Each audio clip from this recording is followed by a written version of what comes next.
Assalamualaikum warahmatullahi wabarakatuh.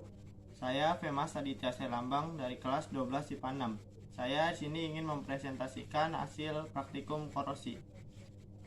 Nah, pertama-tama paku yang direndam dengan air suling pada hari pertama, air sudah mulai sedikit berkarat dan mengalami perubahan air menjadi keruh.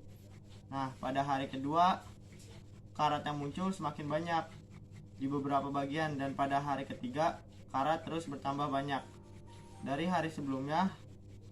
Hal ini disebabkan karena paku bereaksi dengan air dan oksigen. Semakin besar konsentrasi oksigen pada air, maka mempercepat perkaratan pada paku. Nah, yang kedua, paku yang disimpan bersama kristal CaCiCl2 dan kapas pada hari pertama sampai hari ketiga tidak muncul karat.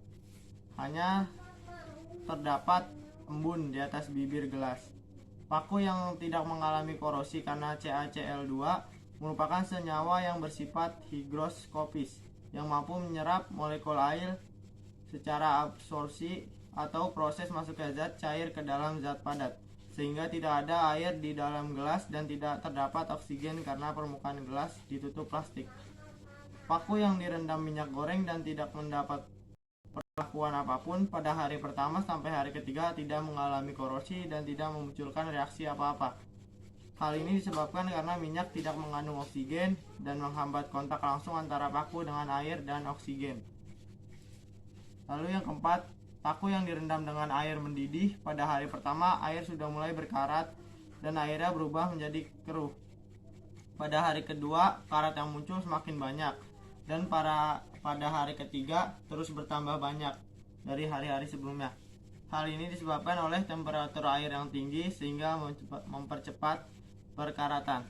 Kesimpulannya adalah korosi merupakan peristiwa logam oleh zat lain secara kimia. Contohnya perkaratan pada besi tadi.